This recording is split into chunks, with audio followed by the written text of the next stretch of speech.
Donna O'Toole, welcome to Focus on the Fun Stuff. Thank you, Emma. It's so fortuitous that you're here today because we have known each other. We've spoken on the phone actually in COVID, I think it was, and then we've never actually met in person. And then last week we were at the same event, sat next to each other. I was like, we need to do a podcast episode. So thank you for making it happen so last minute as well. I'm looking forward to today because Donna, you're an awards expert, international judge on award panels. You're an author. You're building an AI business at the moment related to awards. Like, honestly, from my perspective, like, I know awards exist, but I can't believe there's so much to it that we're going to unpack today of like the impacts, how you do it well. So your business, Donna, is August Recognition. Yes, August Awards. We just had a little. You tutored me just before this on actually the real name of it. It's not August. It's August. Donna, the listeners at home. So we're going to delve in today about the impact of winning awards in your business. Yeah. Like, how did you get into that? So it is a really niche area, and I guess if you think of it as a bit of a niche of PR and marketing, that's where we sit. And 13, maybe more than 13 years ago now, I actually was originally in dentistry. No. Yes. And I was very passionate about going back to university and studying linguistics, and something that I've always been really passionate about. When I was young, I didn't get the opportunity to go and do that. So as a mum with two small children and a big ambition, I did go back, studied linguistics, came out of that, and having finished my degree, went into business writing. And whilst I was getting into business writing, I started writing award entries for various entrepreneurial businesses. I was working freelance for an agency, and I really noticed there was this massive change in people when you started talking to them about awards and recognition. So the initial thing is, oh gosh, no, recognition. Oh no, not awards. That's not for me. Or, isn't it just all the people who buy the biggest table that win and things like, there's all these cynicisms around awards, rightly so, in a lot of ways. And that's part of what we're now trying to fix. When you actually delved into talking to some people, and I worked with some incredible entrepreneurs over time, and you actually hear their real story and you get to the bottom of why they're such high achievers. And very often entrepreneurs have really coped with a lot in their life. They've been through the mill in some way or another, and they kind of start unpacking these stories. And actually, I love working with people. That's it at the end of the day. Yeah. And so I'd start unpacking these stories and saying, wow, can you not see this massive journey that you've been on? You should be recognised for this. This is incredible, because actually, if you're recognised for it, then it raises you up to enable you to shine the spotlight on something that you believe in that's really powerful. And whether that's in business, and that enables you to grow your business and produce more jobs for people and great services for clients, or whether that's something more purpose-driven, or the environment, or charitable, or community, whatever that is, you can really use recognition to support you to make that noise about that thing, and really shine that spotlight somewhere else. So I think people misinterpret awards as to being about shining the spotlight on them, and it's really not. It's about taking a spotlight and shining it on the thing you want to shine it on, but getting people to listen by having the credibility through awards. So I basically started doing all of that. Was very successful, but I'm also a linguist, so I'm naturally very analytical. So I became sort of super obsessed about what worked, what didn't work, what language devices worked, what impact evidence worked, how to get more impact evidence out of businesses, all of that. So I ended up launching my own business, August Recognition, and as you rightly said, it's August, which has the meaning of respected and admired, and not just the month. And that enabled me to just help more people to really get the recognition that they genuinely deserved for the brilliant things that they were achieving. So I feel very honoured and lucky to work with people doing great things. I love that. And I guess for your business, has it been a real education piece in terms of the impact? Because Yeah, I don't like, even in my business, in my experience of entering awards, a lot of them have kind of been, well, it's like a local group that kind of just everybody entered it, or it's not really been about, to be fair, shining the light. It's been more just about, or it's a local, like Manchester group, or and it has been about buying the biggest table, and so I think that's been my experience of awards. And I'm sure a lot of people are, like, I guess, is it an education piece around that's not how it's meant to be? Yeah, entirely. It's like a lot of industries where I always think, if you think about like mechanics and garages and things like that, that you can really relate to. We all like to have a recommendation or referral, because there'll be something in the industry that's like, well, don't go to them because they're going to rip you off. And it's a bit like that in awards, because it's not a regulated industry. So anybody can pop up an award tomorrow, charge you to enter. It doesn't necessarily mean there's any credibility to it, etc. So you need to be really careful what you're entering. But I always say to people who say, well, should I enter this? I got this email in my inbox telling me I've won an award, or telling me to enter this. And I always say to them, would you normally spend money if somebody just sent you an email and, or a text or something saying, hey, you've won this thing, do this now, and you can pay us £1,000 and you'll get some advertising? Is that how you manage your marketing budget? Because if it is, you need to rethink your business plan.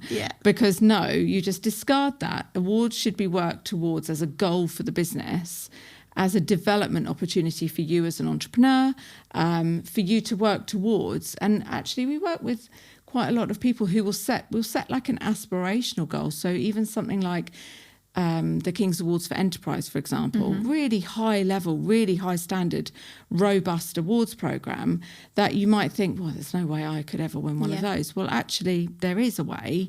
And if you understand what they're looking for, you can take your business on the journey that you're going to need to go on to develop the evidence and develop the impact and actually make that change in your business to get to that level. So you can use it. There's a bit of push and a bit of pull. So it might be that you're looking back and you're going, well, what have we achieved? Right, let's get some recognition for that. Or it might be that you're looking forward strategically and saying, where do I want to go with my business? What's going to happen? Do I want to exit? Maybe I want to exit in 5 years. Well, what are the stepping stones that I need to go through to have a really exitable company that's worth a lot of money? And one of those stepping stones should be recognition for your business. Really? Because it will raise your brand value and it will raise your exit value.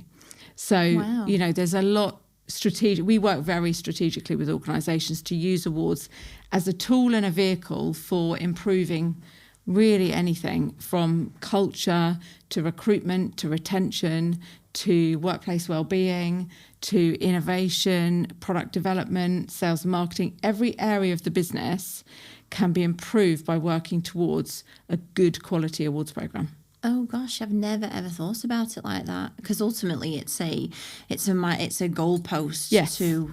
And it's a benchmarking. So you might have heard of best companies to work for. Yeah, they're like the Sunday Times ones. Yeah. So that's a really good example of an accreditation or an award that comes from working towards something. You're not going to get that straight off the bat unless you're very lucky. But what you need to do is you need to understand it. You need to understand what they're looking for. Yeah. And that helps you to understand what is a best company to work for. If we want to be one, how do we get there? They're giving you the criteria for being the best company to work for. You just need to follow it. So you can use it very much as a pathway and as a roadmap, really, to where you want to take your business to the next level. Got you. Yeah, I've never ever thought about it that way, especially with exit value as well. Because there's some that stand out to me, like Investors in People, the Sunday Times one. There's some that I'm like, oh gosh, I feel like you. In my head, I feel like it must be a really good business to be. Yeah, absolutely. But every business has the capability of being there if you understand what you need to do to get there. So some of the businesses that we're working with could be already well on that road. They're doing all the great things and now we're kind of strategizing around which awards next. Some of them may just be at the start of a 5-year journey and actually it's about, right, well, where do we want to get to? What are all the landmarks in between there and now? And how's recognition going to help that process on the way? Nowadays, for small businesses and entrepreneurs in particular, particularly the ones who want to work with corporate or are pitching up in some way to businesses bigger than themselves, if you haven't got an award that's showing the credibility and trust that your customers have in you, your employees have in you, and actually that you're doing the right things in business like sustainability and diversity and inclusion and things like that, a lot of the large organisations won't even look at you. Really? You're not getting through that pitch. You're certainly not going to win unless you've got some current recognition. So we often work with agencies who very specifically we will drive towards certain awards at the end of projects they're doing with clients, for example, so that they can then demonstrate they've got credible external recognition for that project, because when they go into a sales pitch to now try and get in another project, might even be a bid for the same client that they've got, but they have to put the tender back out again, they're much more likely to get it, because you have to think of it from the other side. At the end of the day, those organisations, those members of staff, they've got to justify why they chose to spend their money and the company money with that organisation. So if they've got something that they can go tick, they've got this particular award which tells us immediately, cuts through the noise. You don't even have to ask questions. It's a highly recognisable award for their industry. So we know that they must do X, Y, and Z, because they wouldn't have got that award without it. Yeah. So it just cuts you straight through into the next round, really. Yeah. So a lot of people listening to this podcast will be business owners, SME business owners. So how do you, we've touched on it briefly just before we started the podcast, like you, and you just mentioned it before, like when you get emails, if you give us some money, you're going to, like the SME one comes up a lot. It's like a logo that I've seen lots of people use. And I know you get emails about, you're going to be best virtual assistant company if you reply to this. And so my question is around, I feel like a lot of small business owners see that stuff and they're like, oh, right, well, I can just grab that. And it looks like what would you say to business owners in terms of just, do you think people even from the outside know? I totally get it in the corporate world. There is like a whole element of it's required for tenders, contracts, or the business, but do you will some people think, well, nobody will know the difference? Or yes, so there's red flags with awards that are worth looking out for. What I will say is, it's like any other industry, there's thousands of really good awards programs, so don't let the bad ones put you off. It's just about understanding and doing your due diligence on which ones you're entering. And I know we're going to talk about it later, but we're developing an AI company that's going to help close the gap there, because it's so confusing. So we're going to take that away by actually having only verified awards in there. Right. So they're safe, they're secure. But there's a lot of scams in awards. So the things to look out for, and I'm making quite a lot of noise about this at the moment on LinkedIn, because not only do I know that it's affecting entrepreneurs and business owners, but it's affecting the awards industry as well. Right. And I'm very much part of both of those. I sit on the side of the entrepreneurs, but I absolutely sit on the side of the industry as well. And I know some incredible high value awards that have been cloned recently. And so their website has been cloned. So it's been people entering thinking they're entering a particular award when they're not. So there's it's like, this is the world we live in now, isn't it? People get messages saying, oh, enter this, enter that. So there's one at the moment which is called link farming. And people will just not spot this. So you get a message from an awards company saying, hey, you've won the best virtual PA business in the UK. All you need to do is reply to this message and we're going to send you this beautiful badge to put on your website. And you're like, great. Oh, I'm a bit skeptical. Maybe it's going to cost me some money. No, it's not going to cost you any money. Okay, well, that's great then. You've been voted, we did our research, you came up the most, so there's all these kind of messages around it. And you're like, okay, amazing.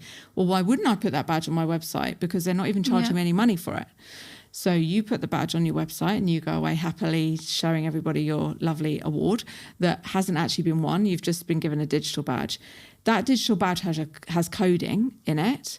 And just like you've been given that, so have lots of other businesses with award-winning names very close to what they do, and they go, great. And all of a sudden, this organisation has now got badges on all of these different websites all over the country or all over the world even, that are feeding code back to their domain, which is called link farming. So they are raising the value and the authority on Google of that domain. And that domain might be like the best award in the world domain, whatever it's called. And you're like, oh, well, you don't really think about that because there's no You're not losing anything. You're not losing money. So why would it worry you? Well, what you're doing though is you're enabling that domain to grow in value, which at some point they could then switch anything they want onto that domain. They could put gambling on that domain. They could put adult content on that domain. And all of a sudden, you're now linking out to something that's very low value. Gosh. And so your SEO value is only going one way because Google sees that. But you're not keeping an eye on it. You don't know if they've changed their website. It's very easy to switch domains around. So there's that. That's one kind of really under the radar scam that people just don't know about, and accepting these badges and going, oh, amazing, I'll put it on my website. So I always say, if you don't know and you haven't gone forward and entered something and you can't verify it with organisers that you can speak to, people that have been to the event, judges who judge at the event, check out their social media channels, what's on there, then just don't do it. Just walk away from it. And if you really, really, really desperately want to do it and you can't help yourself, make your own badge. Right? Because that's about the same value as what it's worth. Get on Canva. Yeah, I love that. exactly. But honestly, the best thing to do is stay away from it. So there's that scam. There's also the ones that are, hey, you've won this award, or you're a finalist in this. If you reply back, you only have to pay £1,000 and we're going to feature you on the front of this magazine and blah, blah, blah. It's just a digital magazine that's, it's digital media that no one's reading and no one's heard of. It's not going to do any harm, but you're going to lose £1,000 on it. And is that how you spend your marketing budget? You really shouldn't just be spending stuff. So we only deal with, and I judge many of the leading awards in the UK and internationally, we only work with merit-based awards. And what a merit-based award is a program that has a written entry or a way of entering that has to be authentic and come from you and your business, where it's going to be judged by a real panel of judges. I have seen an award recently which is judging by AI. Don't do that. Oh gosh. Real panel of judges, there's a proper process around it. There's real credibility to the award, etc. So it's about understanding the awards industry. But, there's about 5,000 awards in the world. So it's really hard for people to know what to trust and what not to trust. And they very often sound very similar. So you'll have a really credible award called one name, and then a magicked up from nowhere award called a really similar name. So it's really confusing. So we're on a mission now to democratise the industry and also make it safe for businesses, and to bring back recognition really as the most valuable piece that it is by verifying awards programs and putting them in our platform, so that people know if they enter through that, it's safe. They've got a safe link. It's a merit-based award. There's a proper process involved. Lots of credibility. Etc. Lots of credibility, Because there's other nuances around awards that sometimes frighten people but actually shouldn't. So, for example, just to give you a good example, in the UK, there's a real cultural difference between UK awards and international awards. So in the UK, awards programs are traditionally built around an event. So we'll expect a ceremony, we'll expect some kind of dinner or an event where there'll be announcements of who's finalists and who's won. And typically in the UK, we like a good party. We like an ease up. We like a good dinner. So we work out, the event organisers work out how many categories they can fit into an evening. So it's like, we've got a lovely dinner. Gosh. It's going to start at 6 o'clock for drinks, 7 o'clock for sitting everyone down. We'll probably squeeze in about 15 categories before everyone's too drunk or too bored. And then we're going to have a great old disco afterwards, okay? So that's a pretty typical typical event planning. So you've got about 15 categories, right, to choose from. So what that means is you've got this huge pool of hundreds of UK businesses going in, and a huge fierce competition for each of those categories. It's great, and you've got it's so close. I'll tell you about judging winners, but it can be so close. But internationally, that's not how they do it. So internationally, awards programs are less focused on the event and much more focused on the actual awards program and the categories. So there will be many, maybe 150 categories to R15, and very niche categories. So, And you don't have to go to the event because it's an international program. They're not expecting everybody to fly in from all over the world. Yeah. They're accepting entries from all over the world. You can go, of course you can, if you want to, and there will be an event, but they'll only read out the people who are at the event. They won't read out every award for everything. If you don't go, you'll just get yours online. So that's not inauthentic. It's no less merit-based. It's just as merit-based as panels of judges I've judged on international awards. So many entries to read. Yeah. So it's just as credible. It's just a very different way of doing it that takes into account the international landscape instead. So when we're working with organisations, particularly small businesses, we'll often say, you know what, to help your budget, balance the awards that you're doing. Because if you get some in the UK, you get that great networking, you get the lovely photos, the PR, the team spirit, the cultural impact. You get all the great stuff from our UK awards. But if you want some more volume, enter international ones because you'll get lovely niche categories that really fit what you do. Right. You don't have to turn up at every awards programme, so that's going to save you some money. So strategically you can balance both and they're just as merit-based, but you just need to, on all counts, understand that it is a good, credible and authentic programme. Wow. And so I've actually never entered, I don't think, an award that's got a judging panel. I don't think I've ever done that. Okay. So I think a question I would have is how, like, that judging, so how you just said before, like, a lot of them are so close, and is it, how does that even, how do you, like, what is the framework behind judging and picking when there's a panel of you, and is it like your own perspective, and how does that work? Every single award is different, and I guess this appeals to my linguistic analytical brain, plus the getting to meet people and loving that. So every award has its own criteria. So imagine you're entering an awards program, you've picked a category, let's say it's product innovation category. There will be very specific criteria that goes with that category. There will be, for the judges, there will be a scoring matrix, and every award scores in different ways. Right. So it could, I'll give you an example. So it could be that every single question is scored out of 10. It could be that the entire entry is scored out of 1,000. It could be that 50% of the score comes from the entry and another 50% of the score is going to come when you present. Every award has its own judging criteria. So the first thing to do is understand how you're going to get judged. If you understand how you're going to get judged, you're in a much better position when you're going into the award to start with. And is that readily available, that kind of info? Yeah. So good awards programs put it on their website. You'd often have to dig around the website to find out. If you're not sure, you can email them. Some of them put it in like an entry kit or an entry pack. Some of them won't tell you the exact scores, but they'll give you really good tips on what you're going to need to do. So it's, there's not a one uniform way of doing it, essentially. Mm-hmm. So first of all, it's like try and understand that if you can. Second of all, it's analysing the criteria. So do I actually fit this criteria? There's often quite a juxtaposition between what organisations or entrepreneurs think they fit and what they do fit. And have I really got the evidence to back up the story that I'm going to give for this? Because a lovely story was going to get you nowhere.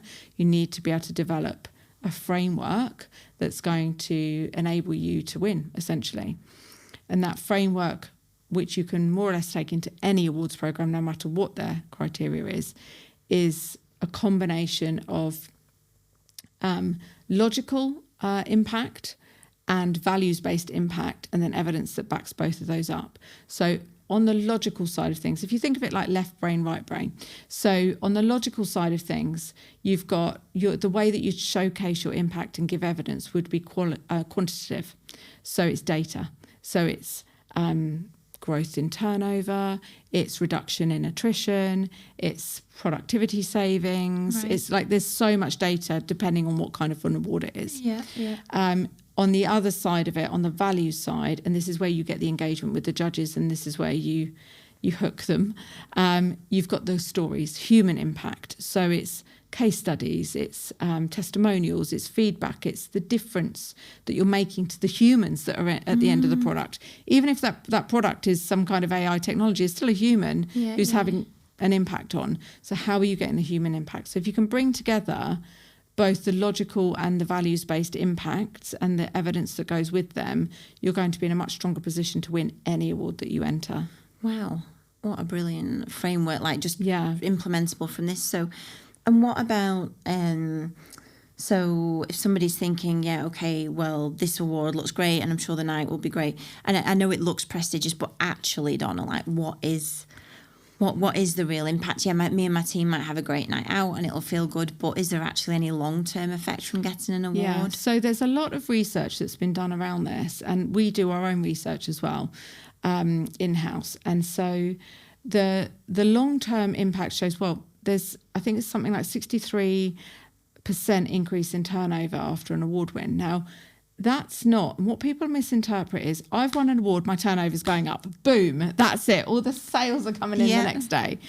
It's the process that you're going through to raise your business up to get a decent award that's going to help you to bring in that. Yeah. So, and it has an ongoing impact. But equally, if you're pitching to corporate, if you need a government contract, if you're trying to get your sales out, if you need to raise your profile locally in your area, you will have a direct impact that comes from that.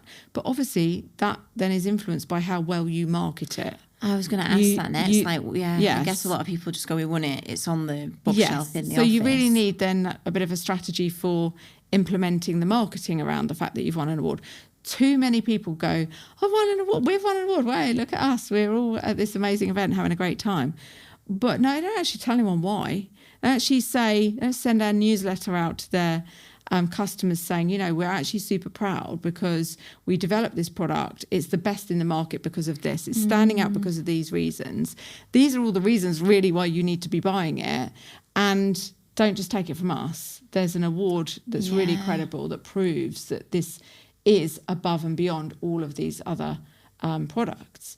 So it's like anything with your PR and marketing. You really need to plan it and be prepared for it. The great thing with awards is there's a very clear timeline with every award that you enter. There's a finalist timeline, there's the winner's timeline. So you can really pre-plan for all of that happening.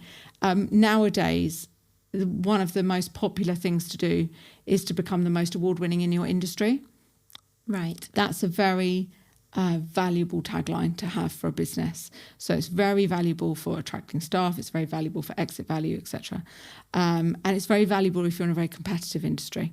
So we work with lots of organisations to actually strategically take them on that journey so that they're the most award-winning in the world, in the UK, in their town, in wherever, in their industry, in their niche, because once you've got taglines like that, that's going to really help you to ramp up your value. It helps you to put your prices up. Really? Award-winning businesses, on average, can charge around 10% more than non-award-winning businesses. No way. So immediately, all of that value coming is actually, well, imagine this. There was this great piece of research done. I love this. And there was two bottles. So they took 2 bottles of wine. One had a badge for an award on it, one didn't. They put the same wine in both the bottles and they took it out for tastings. So people were tasting this wine and then they had to vote on which one they liked the taste the best. They voted on the one with the award, but it was the exact same wine. Oh my gosh. So that just shows you the perceptions are real. Yeah. So when you're online and you're going, oh, which holiday should I book? Should I go with this company or this company? Or, I'm going to buy this piece of lovely jewellery from this, lovely... If you're not sure, you don't know that brand and you don't already have either a recommendation or a referral for them somehow, you haven't come in, maybe influencer marketing, that can make a difference. You don't know anything about them, but they say, I always think broadband's a good example because it's something that makes me like my toes curl having to go online and sort out.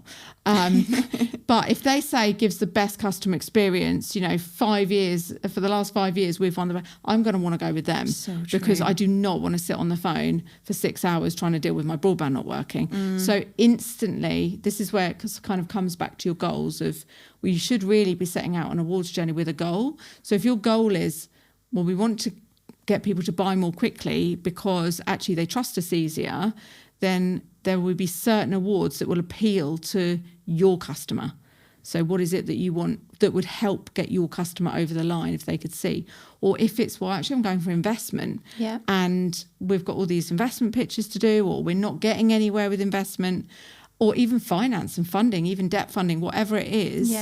We've worked with loads of organisations who've got absolutely nowhere with no awards. We put them into very specific awards that we know will look at their finances and are well known for having investors on their boards, in their judging panels, scouting at their events, and who know that the awards do due diligence on the finances. So if they win one of those awards, they're getting straight through the door to an investor. Gosh. So there's so many ways of strategically placing yourself.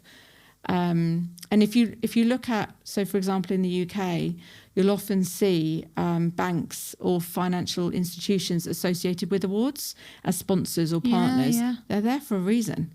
They're there because they want to find the best businesses to come in and to give their credit to and to give their finance to. Yeah. They're not just there for fun, so they're there because it's a good commercial opportunity for them to find brilliant businesses to work with. So get yourself in front of them. It's a fast track to getting in the door. Which I guess, from a general community networking perspective, is it true to say that, say like the one that comes to mind, because I get a lot of emails with the Ideas Fest, is the Great British Entrepreneur Awards. Is it true to say like just being an alumni of an award or an award winner previously, is there an element of like opportunity there, networking? Yeah, absolutely.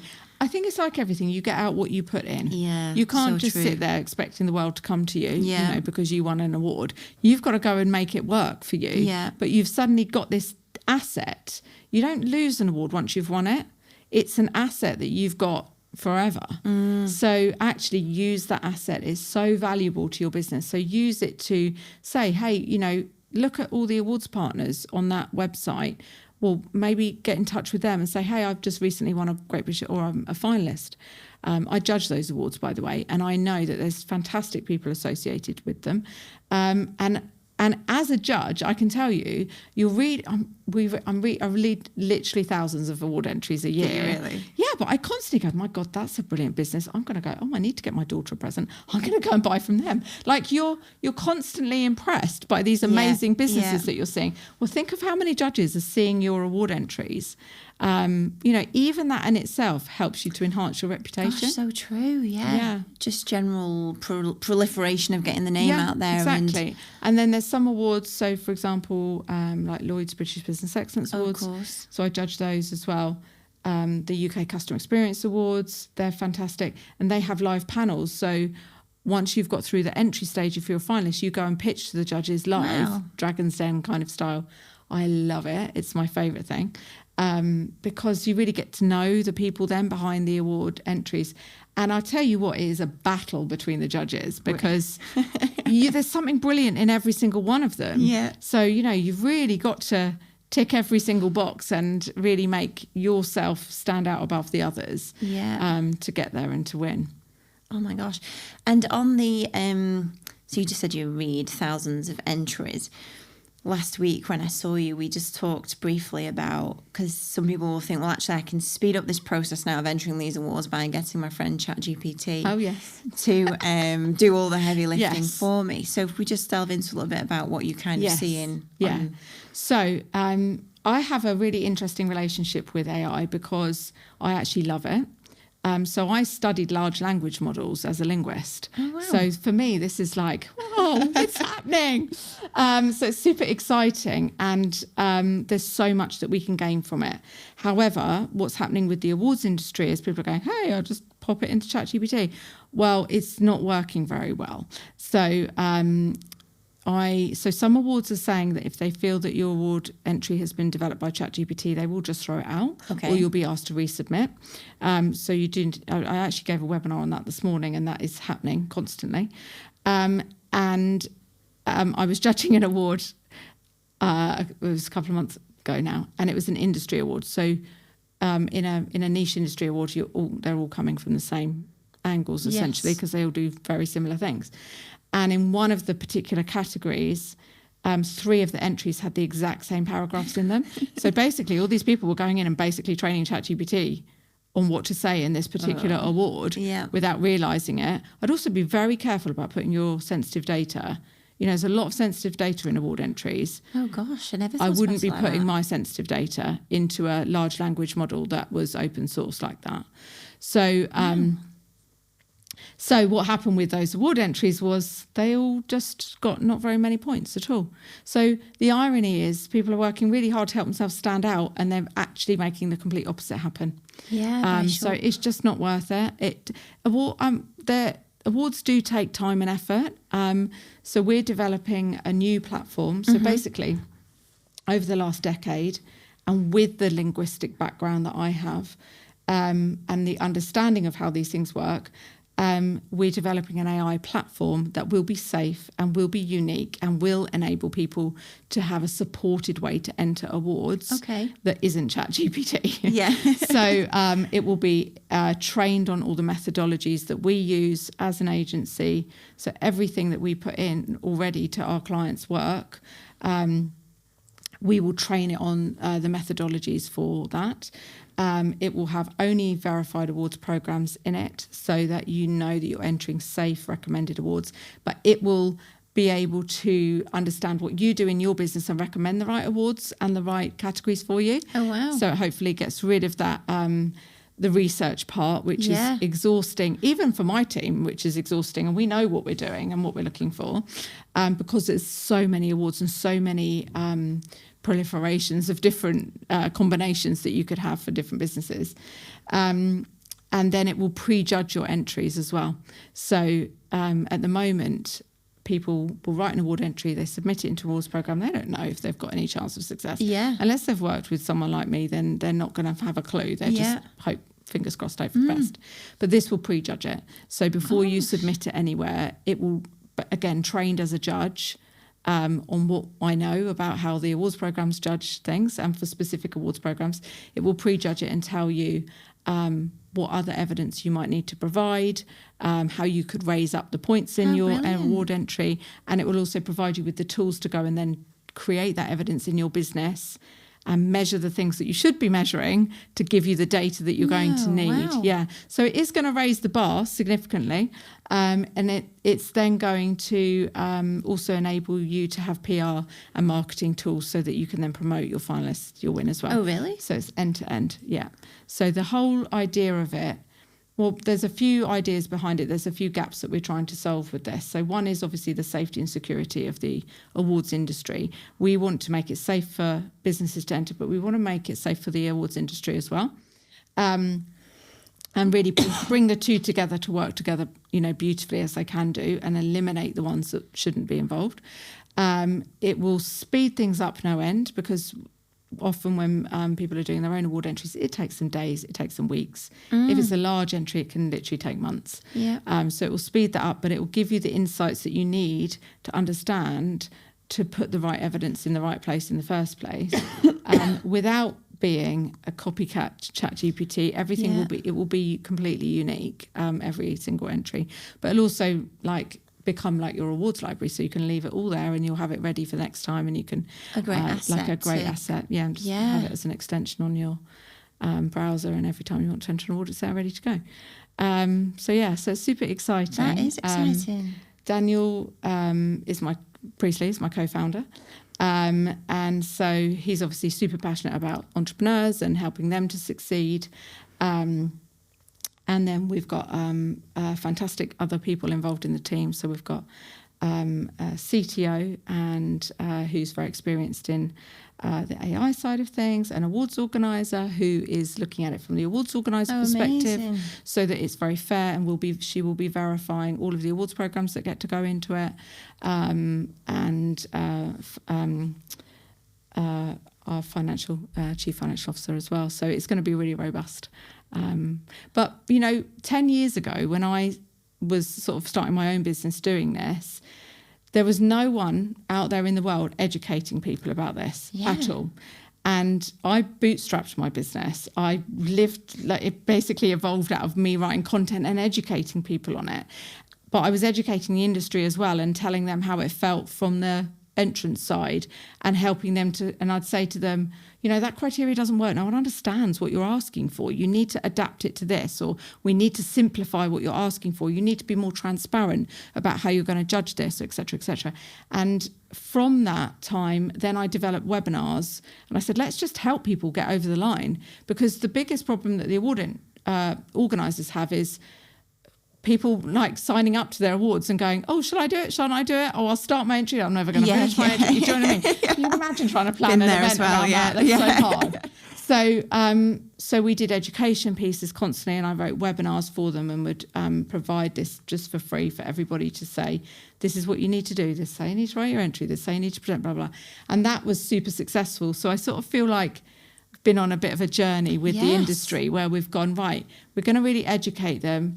And now I've got 10 years of all this judging and all this experience and all this from every part of the process to go, right, now we can take all of this and we can put it in a platform that everybody can benefit from. Yeah. And the other thing that I'm really passionate about and I'm so excited for is that awards are actually not that accessible or inclusive, I would say. Right. Because it's a very robust written process. So if you're dyslexic, if your English is second language, if you've got ADHD, there's lots of different issues that stop people from entering awards. And I get contacted all the time by people saying, I just can't get through the application. I just can't manage it. Please, can I help? And small businesses and charities in particular, they can't afford to outsource to agencies. That's not in there. It's not going to be in their budget for very like micro businesses or solopreneurs often. So why, just because you're dyslexic or why just because English isn't your first language, should you not have the same opportunity to get recognition as somebody else? Yeah. And so this has come up a lot for me recently in the last few years. I feel like it's got more and more. And I'm really passionate about this. One of my children is dyslexic and, I've never wanted it to hold her back from anything she can achieve. But, without that encouragement and then without the tools to support you getting to that other end, it's a barrier. It's a massive barrier. So, we've got a lot of amazing people walking around not getting any recognition because the process is such a barrier. So we've just developed a white paper on that, done a load of research and working with an awards organiser at the moment. And we're going to start, we really want to help the awards organisers to understand how they can make it more accessible. So, for example, allowing things like video, maybe instead of writing the entry, because that will allow more people to be able to enter, but then there needs to be a process around how you judge that and things like that. So, it's like anything. It's never a fast flick of a switch that's going to make the change, but I'm really proud that we've been able to influence the industry really positively over the last decade. Yeah. So why not now, with all these great tools available to us, with AI now available to us, use it as a really positive force to democratise it and allow people to be on a bit more of an equal and level playing field. Yeah. Gosh, I can tell how passionate you are about the awards industry. And I find it quite remarkable as well, Donna, because correct me if I'm wrong, but I feel like when you started this 10 years ago, I think it feels so niche and specific to me what you do. Did it almost, when you started 10 years ago, and I know you were already writing, you were helping businesses as a linguist, you went on your own. Did it feel like where will this end up? Is it me as a freelancer staying? I don't think I ever thought that. Do you know what I mean? Like what you're achieving now is remarkable. The passion that I actually have is for people achieving their potential, whatever vehicle that comes in. And I feel, I guess I'm someone who really likes to champion the underdog as well. So, to me, if you're missing out on something or something doesn't feel fair, you need a leg up. You need someone to support you. You need people to give you the tools and the education and everything that will help you and empower you. You don't need to be ignored and brushed aside. When I was young, and I think it probably goes back to this. So when I was 16, I actually had a family breakdown and I ended up in care. And at that time, I was still doing my GCSEs at school and it was all very, very difficult. And at the time, and I'll never forget, the school and social workers and various people saying to me, we consider you a girl of potential. You have potential. And because of that, we've got this new way of living that we think you're mature enough to cope with. So you've got a choice. You can either go into our children's home, you can go into foster care, or you can have a go at this new kind of living, which is a house that was in the near the town that I'd grown up in, where there's other young girls like you who, for no fault of their own, are not able to live at home. And you can go and live together in this house and we will support you. And then you can carry on going to school. You can carry on doing your GCSEs. So I did that.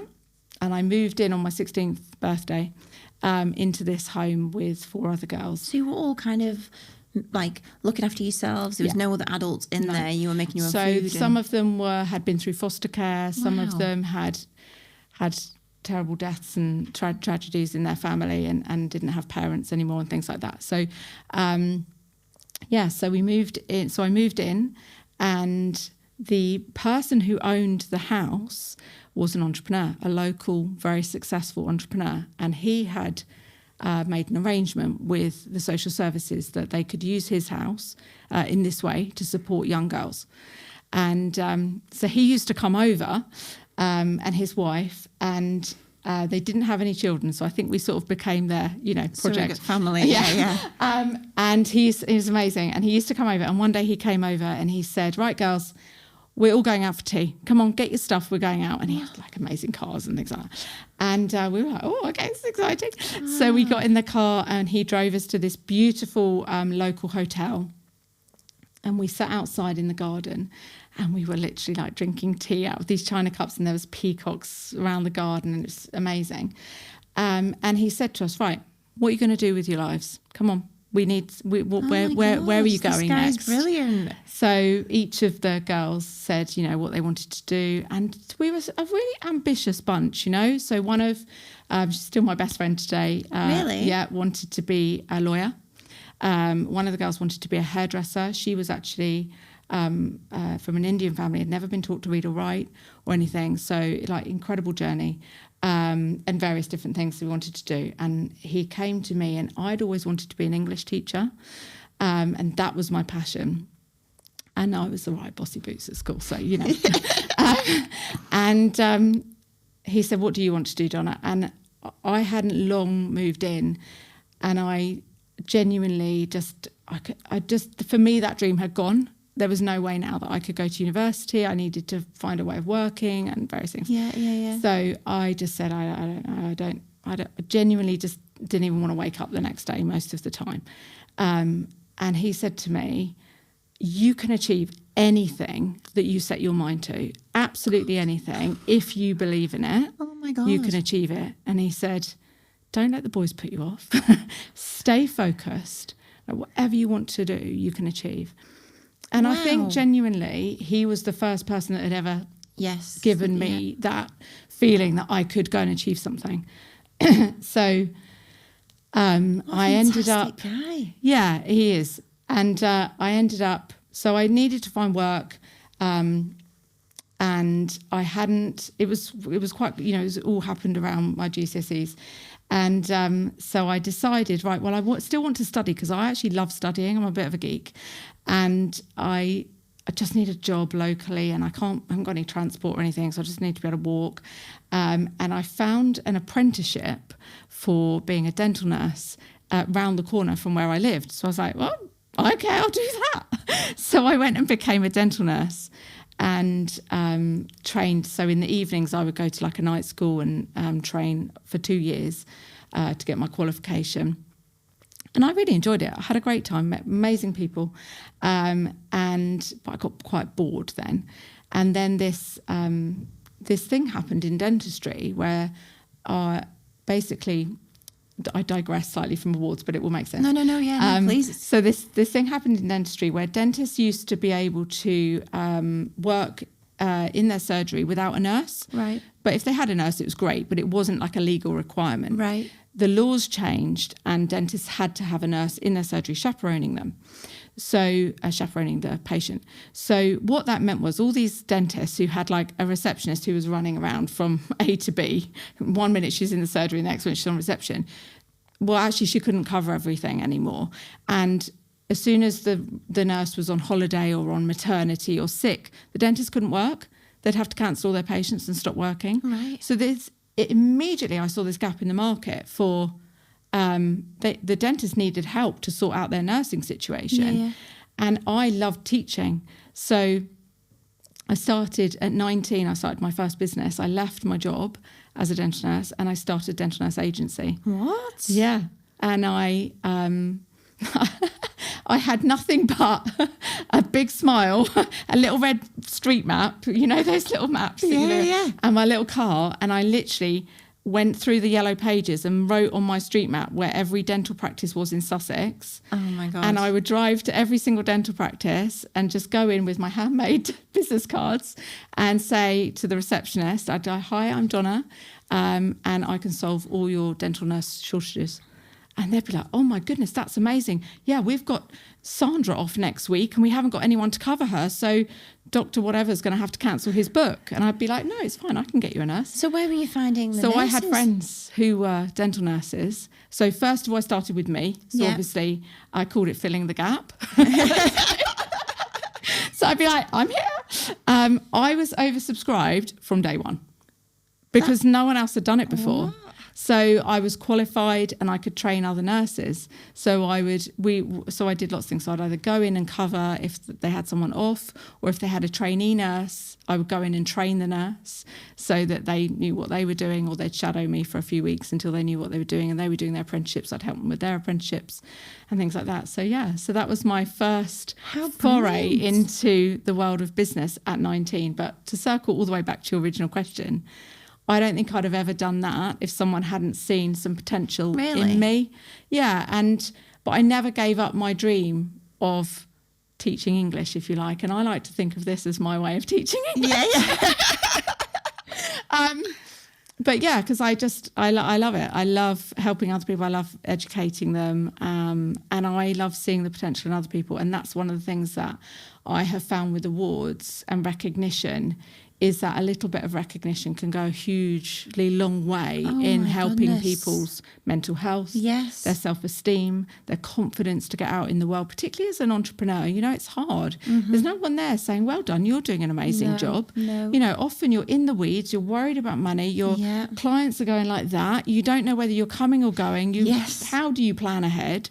You know, and you need people to help you go on that journey, but you need a little bit of recognition along the way as well to keep you moving to the next level and to help you achieve your potential so you can go on and achieve great things. Yeah. So yeah, I think that's kind of where, for me, it all comes together to help other people to do that. Oh my God, that is possibly the most astounding vision, mission that you've got behind that whole story that wraps it together. Something, I was talking to someone about this the other day, that, you know, they were saying, oh, well, you know, corporate awards, it's all, you know, it's just like run-of-the-mill customer service. I was saying, never believe that, because they are individual people. They are people who are doing jobs day in, day out, who also need some recognition. I've worked with teams and individuals from huge organisations who I've had a call with, and they've said, please help us. If we don't win an award, we're getting made redundant.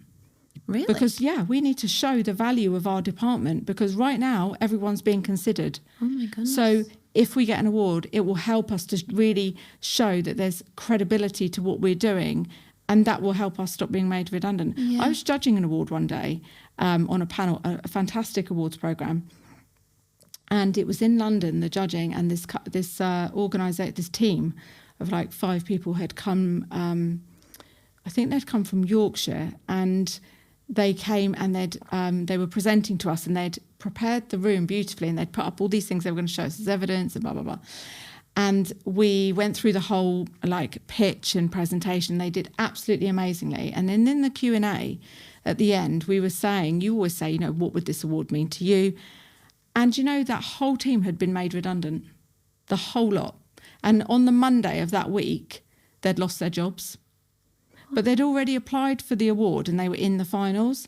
And they said, we need this more than ever, because we've now all got to go out into the world to show other organisations what we're made of and what difference our project made, so that we can go on and get other jobs. We were all crying. It was very emotional. My God. But it just, you know, just because an individual works for a large organisation, they still need recognition. They still need to prove where they're going. They need to prove what they've been achieving, sometimes more so than an entrepreneur who's in control of their own destiny, ultimately. So, there's a lot of deep feeling that goes on around recognition that really means a lot to people. And in the pandemic, actually, because I know we were talking about the pandemic earlier, I really went and I helped awards to go on a real transformation journey themselves, because people think, even I thought, well, it's a pandemic, who's going to want awards? I'm going to be working in Tesco next week. Come on, Donna, do something. But actually what happened was people became more valuable than they'd ever been. And it was like companies woke up and realised how valuable their people were, and they needed to be able to show they needed to be able to recognise their people to say thank you for what you're doing. So I worked with lots of awards programs to help them transform so that they weren't so focused on money anymore. Because you know how with many business awards, it's all about what's your turnover, all of this kind of growth side of it. And I said, stop it. Just stop focusing on that. Like, move away from it and just focus on people and the impact, the human impact right now. We're in a pandemic. Like, let's focus on it. And all of these huge awards programs change their criteria and change their categories, so the money didn't matter anymore, and you could enter this for the projects you were doing and the innovations you were making and the transformations you were making to deal with COVID. We had COVID champion categories, we had all these different things, and what that did was it then encouraged organisations. We had the NHS entering, we had fire stations entering, we had supermarkets entering. All of these different industries suddenly came into awards much more than they ever had done, because it was about human impact now. Yes. And then I judged the categories at the other end of the process, and I think we just cried through everything, because the stories we were hearing, even from, I really remember one was a car rental company. And you think, well, how's that emotional? Oh, my goodness. There was people stranded. There was people who needed to get their loved ones to hospital. There was all of these things happening for every single industry, where their staff were having to do the most incredible things to help their customers and to keep their customers safe and that kind of thing. And honestly, it was just incredible. And they played us... So some industries will record voice audio, and they'll be allowed to share it. So they'd play some of the messages, and we'd hear from people in distress at the time of what was actually happening. And it really, it was so eye-opening of how these different industries were going through it, and the pharmaceutical companies, what they were doing to develop. So it was incredible. But since then, I think it made a really positive change in awards, because I feel like ever since, they have really stuck with recognising people more, and people's well-being has been much more at the forefront of what they want to see. Yeah, I've never ever you've got me thinking now of my team internally. I've never ever thought of that, like actually going, okay, entering an award, but to shine the spotlight on somebody internally. Yeah. And do you think it's fair to say, like, with the kind of era, like with the podcast episode just earlier, this was about AI and the impacts, like, there's a lot of generic content out there. There's a lot of people kind of fear of like where this is going. I feel like more than ever, actually, awards to like differentiate businesses, to shine spotlights on team members of how valuable they are. 100%. It feels like a kind of a COVID era of... It's interesting, because one of the biggest problems, I think something like 91% of businesses now are having recruitment issues. Generations are changing. So some organisations are working with 5 generations of people in their business. Wow. They all want different things. That must be very difficult. It's very challenging. Like, we're often working with large organisations who are trying to balance that, like what the boomers want and what the Gen Alpha wants. They are polar extremes. So the learning and development people are having to put into place all kinds of programs to get people to work together. And then in small businesses, you've got constant change in the world that makes small businesses have to innovate and change and go with it all the time. So I think there's so many different great outcomes that you can have. Recognising individuals in your business, that, can you imagine how that would feel for somebody to, to say, every year we're going to put forward the best the highest achiever of this or whatever into an award. It's so exciting for them, and it's a career driver. Yeah. It makes a massive difference on their LinkedIn and all of those kind of things. But nowadays, a lot of organisations are doing awards to demonstrate that they have great well-being in their workplace, and other good things, because the young people who are searching for jobs, they're savvy. They don't want to go and work for any old organisation who might not treat them great. But if they go and work for an organisation that's just won a Best Culture award or something like that, then they're straight in there. Mm. So we have organisations who, through winning certain awards, their recruitment process just ramps up massively. Really? Yeah, absolutely. But even for small businesses, that can be really important. So, for example, if you're a local business, if local footfall means something to you and actually you need to recruit locally, well, raising your profile in the local area is going to really help you to attract a much better level of talent. And it sort of cuts through that noise. So where we were saying earlier about how it adds value to the business, being an award-winning business and why you're award-winning should be in your job adverts. It should be in everything that you're doing to tell the world what you're doing is great. Yeah. I'm so glad you said that, because I'm thinking now, last year we entered into the Great British Business Awards has the Fast Track Awards. Yeah. And we were placed 40th in the Northwest of fast growing businesses. And, we did one Instagram post on it and that's it. And I'm listening to you now and I'm like, gosh, how stupid. That should be in every tagline. Yeah, not to talk about it more. Because the instant reaction to that for someone else who doesn't know you, who might be considering using your services is, well, you're growing. There's something going on here that's good stuff. Gosh, so I need to investigate this.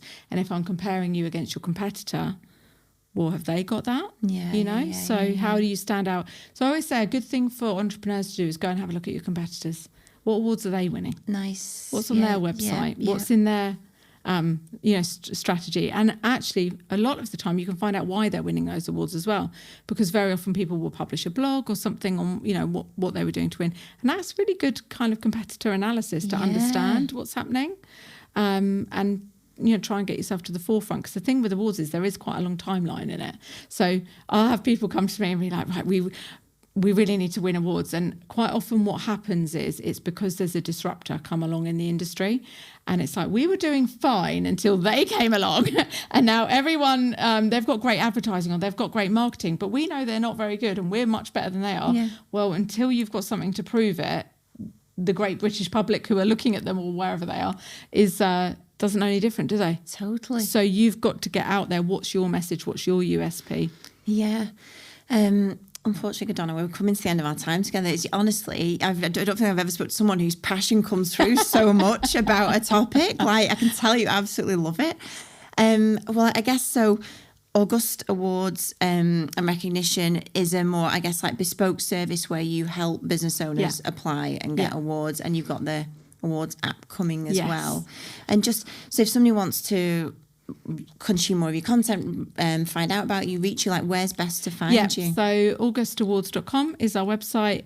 You can download a copy of my book, Win, on there. It's a great place to start for entrepreneurs because I really take you through the whole process. Mega. And how to connect it to your kind of personal brand, your business brand and all of that. We've got all kinds of free resources on there, so you can start with those. They're always a good place. Amazing, and good luck with the app. Thank you. Yes, super excited. I know you're raising money at the moment, aren't you? Yeah, we're doing fundraisers, going brilliantly. Got lots of great interest. It is going to be revolutionary. I can't wait. How exciting. Donna, thank you so much for today. It's been brilliant. Thank you. Really has. I really enjoyed it. Thank you.